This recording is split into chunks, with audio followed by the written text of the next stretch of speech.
गर्मी में 5 अनाथ बहनों का बर्फ का फर्नीचर। अरे दीदी, बहुत गर्मी लग रही है, जल्दी से सत्तू का शरबत बना दो ताकि गर्मी को भगा दूं। हाँ दीदी। हाँ बस बना रही हूँ। गरीब सलोनी जैसे तैसे सत्तू का शरबत बनाकर अपनी बहनों को पिलाती है तो चारों बहनें अजीब सा मुंह बनाती हैं। इयो, दीदी कैसा शरबत बनाया है, ये तो वो है ही नहीं जैसे मम्मी बनाती थी। हाँ दीदी, इसका स्वाद तो बहुत अजीब सा है। दीदी, ये सत्तू का शरबत नहीं है, ऐसे हम गर्मी में तरोताजा कैसे होंगे, ये तो मुझे आटे के घोल का लग रहा है। मम्मी होती तो हमें कितना अच्छा शरबत बना कर देती थी, लेकिन अब हम अनाथ हो गए। मुझे माफ कर दो तुम चारों, तुम्हें तो पता है घर में कुछ भी ढंग का खाने पीने को नहीं है, सिर्फ खिचड़ी दाल थी, सत्तू नहीं था, इसलिए मैंने आटे के घोल को ही शरबत बनाकर दे दिया। सोचा था कि तुम्हें पता नहीं चलेगा, पर पता चल गया। मम्मी पापा के जाने के बाद सब कुछ बहुत मुश्किल हो गया है। दीदी ऐसे रो नहीं, आपको ऐसे देखकर अच्छा नहीं लगता। मुझे भी तुम लोगों को ऐसे परेशान करना अच्छा नहीं लगता। तुम जानते हो घर में पैसे नहीं हैं, ऊपर से गर्मी है। जब पैसे लाऊंगी तो सत्तू का शरबत बना दूंगी। भले ही हम अनाथ हो गए, लेकिन अपने आप को कभी अनाथ मत समझना। तुम्हारी बड़ी बहन हमेशा तुम्हारे साथ है। तभी चारों बहनें सलोनी के गले लग जाती हैं। कुछ देर बाद सलोनी अपनी बहनों के लिए ज्यादा पानी डालकर खिचड़ी बना देती है। एक पंखा था, वो भी चलना बंद हो गया था। ओहो, बस इसकी कमी थी, अब ये भी बंद हो गया। अब हम गर्मी में कैसे रहेंगे? हमारे घर में कुछ भी नहीं है, ना बेड, ना सोफा, ना कुर्सी, ना खुद को देखने के लिए शीशा, और ना ही फ्रिज, वरना हम बहुत ठंडा पानी पीते। ये गरीबी और गर्मी ने हम बच्चों की जान ले रखी है। दीदी, मुझसे ये पानी वाली खिचड़ी नहीं खाई जा रही। मुझे भी दीदी खाने का मन नहीं है, मेरे को अच्छा अच्छा खाना खाना है। कचौड़ी, पूरी, मटर पनीर, दाल मखनी, चावल, आइसक्रीम, कोल्ड ड्रिंक, ये सब हमें कब खाने को मिलेगा? देखो, ये सब खाने को जब मिलेगा जब मैं नौकरी करने चली जाऊंगी। तब तक थोड़ा सब्र कर लो, मैं आज ही काम देख कर आती हूँ। फिलहाल सब मेरे साथ बैठकर खाना खा लो। ठीक है दीदी। सलोनी अपनी बहनों के साथ बैठकर खाना खा लेती है कि तभी लाल लाल चींटियां उनके पास आ जाती हैं। दीदी देखो, लाल चींटियां कहीं काट ना ले। हमारे घर में कहाँ से आ गई? हमारे पास कुछ मीठा भी खाने को नहीं है। दीदी इन्हें भगाओ ना। चिंता मत करो, तुम्हें ये काटेंगी नहीं। मैं अभी हल्दी डाल देती हूँ जिससे ये अंदर को ना आ पाए। फिर दीपा वहां पर हल्दी छिड़क देती है। इसके बाद चींटियां आना बंद हो जाती हैं। वहीं सलोनी भी धूप में परेशान होकर अपने लिए काम ढूंढती है, लेकिन कोई भी उसे काम नहीं देता। वो घर में घुसी ही थी कि इतने में सबसे छोटी बहन उसे पानी देने के चक्कर में मटका फोड़ देती है, जिससे सारा ठंडा पानी गिर जाता है। दीदी सॉरी, मुझसे गलती हो गई। मैं तो आपको ठंडा पानी देना चाहती थी, मटके का। अरे किंजल, तुम्हें ये करने की क्या जरूरत थी? मैं अपने आप ले लेती। अब हो गया ना नुकसान। ठंडा पानी पीने से भी हाथ धो बैठ गए। अब कुएं से पानी लाना पड़ेगा और वो भी ठंडा नहीं होगा। इतनी प्यास लग रही थी। दीदी वो बहुत छोटी है, उसे कुछ मत बोलो, मैं कुएं से पानी ले आती हूँ। पर अब पानी रखेंगे किसमें? एक स्टील की बाल्टी है, उसमें ही रख लेंगे। सलोनी बिखरे हुए पानी की जगह को साफ करती है और दीपा कुएं से धूप में पानी लेने चली जाती है, जहां उसे बहुत पसीना आता है। पांचों अनाथ बहनों की जिंदगी में बिना माँ बाप के बहुत संघर्ष था, कभी खाने के लिए तो कभी पानी पीने के लिए। रहने की भी अच्छी जगह नहीं थी, जैसे तैसे बच्चे रह रहे थे, लेकिन अब तो घर का अनाज भी खत्म होने को आया था। फिर कुएं का गर्म पानी पीकर सलोनी बैठ जाती है। हे भगवान, एक तो मुझे काम भी नहीं मिल रहा, ऊपर से मटका भी टूट गया। अब मटका 40-50 रुपए का आएगा, कहाँ से पैसे आएंगे? हमारे पास पैसे नहीं है और इस पानी से प्यास भी नहीं बुझ रही। दीदी, मम्मी पापा के जाने के बाद हमारे साथ क्या क्या हो रहा है? ऊपर से हम सबको धीरे धीरे बहुत पसीना आ रहा है, गर्मी लग रही है, पंखा भी ठीक करवाना था। काश हमें थोड़ी सी बर्फ मिल जाती। दीदी, दुकान पर बर्फ आती है, 10-15 रुपए का पैकेट होता है जमी हुई बर्फ का। हमारे पास उतनी भी पैसे नहीं है रश्मि, वरना बर्फ डालकर बाल्टी में डाल देते तो ठंडा पानी पीने को हो जाता। तभी आरती अखबार लेकर सबकी हवा करने लगती है। थोड़ा थोड़ा दीदी, इसी से ही गुजारा कर लेते हैं, आज तो पता नहीं नींद भी कैसे आएगी। फिर रात हो जाती है। सलोनी अपनी छोटी बहनों को चूल्हे पर खाना बनाकर खिलाती है, जिससे घर में धुआं धुआं हो जाता है। रात में सब सो रहे थे कि अचानक से किंजल और रश्मि के ऊपर चूहा चढ़ जाता है, जिससे दोनों डरकर जाग जाती हैं। दीदी, चूहा चूहा! नहीं सलोनी, दीपा दीदी, चूहा नहीं था, वो कीड़ा था। हम जमीन पर सोते हैं, गर्मी में कीड़े भी तो आ सकते हैं। काश हमारे पास कोई बिस्तर होता। वैसे ही नींद नहीं आ रही थी और नींद उड़ गई।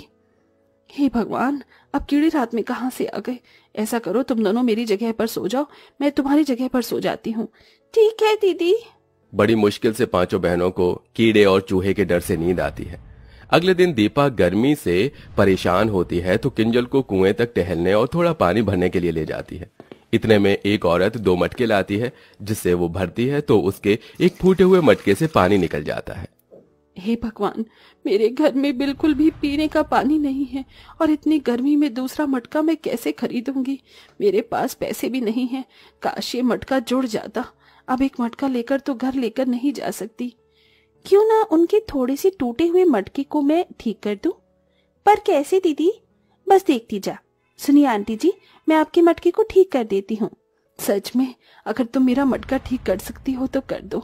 दीपा फौरन पेड़ के पास में से चिकनी मिट्टी उठाकर उसमें थोड़ा पानी मिलाकर मटके पर चिपका देती है और धूप में 15 मिनट बाद मटका सूख जाता है।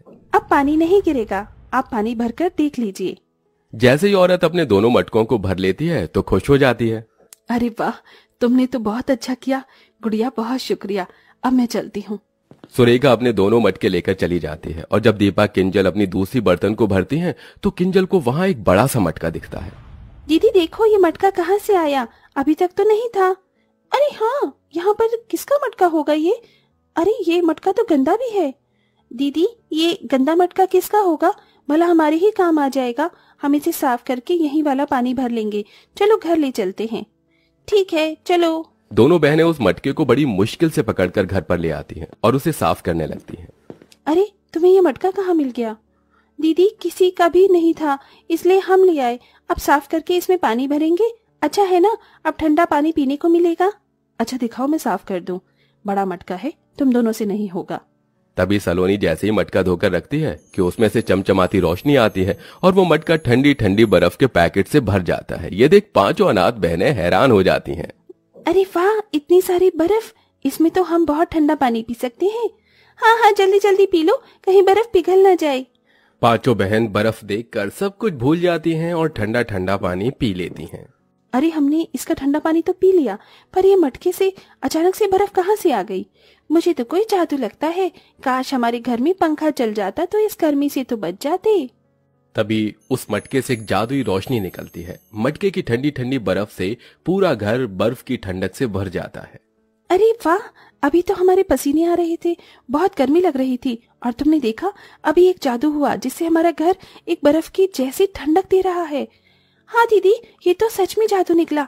और इस बड़े से जादुई मटके में बहुत सारे बर्फ के पैकेट हैं। इसे हम बेचकर इस गर्मी में पैसे कमा सकते हैं। अरे हाँ, ये तो मैंने सोचा ही नहीं।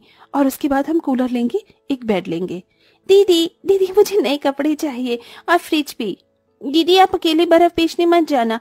ऐसा करते हैं, मैं रश्मि को ले जाती हूँ और आप बड़ी हैं तो आप आरती और किंजल को साथ रख लीजिए। ये बर्फ पिघलने से पहले हमें बेचनी होगी। ठीक है। पांचों अनाथ बहनें एक पन्नी में जादुई मटके से बर्फ के पैकेट निकाल कर उसमें रख लेती हैं और अलग अलग दिशा में बेचने चली जाती हैं, जहां लोग सस्ती बर्फ देखकर खरीदने लगते हैं। बर्फ ले लो, बर्फ, ठंडी ठंडी बर्फ, 5 रुपए का एक पैकेट, 5 रुपए का एक पैकेट। दीदी, मेरे पास सिर्फ 4 रुपए है। मेरे घर में फ्रिज नहीं है। आप इतने में ही बर्फ दे दो। मेरी मम्मी के बुखार हो गया है तो उनको बर्फ लगानी है। ठीक है, ऐसा करो, तुम 2 पैकेट ले जाओ। शुक्रिया दीदी। ऐसे ही पांचों बहनें 2-3 हफ्तों तक उस मटके से जादुई बर्फ मांगती हैं और उन्हें बेचकर पैसे इकट्ठे करती हैं और अपने घर में सबसे पहले सोने के लिए एक पलंग और उसके बाद बर्फ बेचकर कूलर ले आती हैं। अरे वाह दीदी, इस कूलर की ठंडी ठंडी हवा में बहुत मजा आ रहा है। हाँ, ये तो है। अब हमें कीड़े भी नहीं काटेंगे क्योंकि हमारे पास फर्नीचर में हमारा सबसे पहले बेड आ गया। अब धीरे धीरे इस जादुई मटके से बर्फ को निकाल कर बेचेंगे और सोफा, फ्रिज सब कुछ ले आएंगे। हाँ हाँ दीदी, आज खाने में अच्छी चीज बनाई है ना आपने? हाँ, तुम सबके लिए मटर पनीर पुलाव और रायता। तो चलो दीदी, ठंडी हवा में बैठकर खाना खाते हैं। 1 मिनट, रायते में बर्फ डालने के लिए जादुई मटके से मांग लेती हूँ। हे जादुई मटके, हमें बहुत सारी बर्फ दे दो। दीपा के कहते ही जादुई मटके की रोशनी से बर्फ का पैकेट पूरा भर जाता है और वो अपने रायते में डालकर मजे और खुशी से कूलर की ठंडी हवा में खाना खाते हैं। आज वो पहला दिन था जब वो अपने माता पिता के जाने के बाद सुकून से खाना खा रहे थे और अब धीरे धीरे उस जादुई मटके से बर्फ के पैकेट बेचकर वो थोड़े दिन बाद अपने लिए फ्रिज ले आते हैं और उसके थोड़े दिन बाद सोफा और धीरे धीरे करके अपने घर को अच्छा करके सारा फर्नीचर का सामान ले आते हैं। जिसके बाद पांचों अनाथ बहनों की जिंदगी उस बर्फ के मटके से बहुत आसान हो जाती है और सब खुशी खुशी रहने लगते हैं।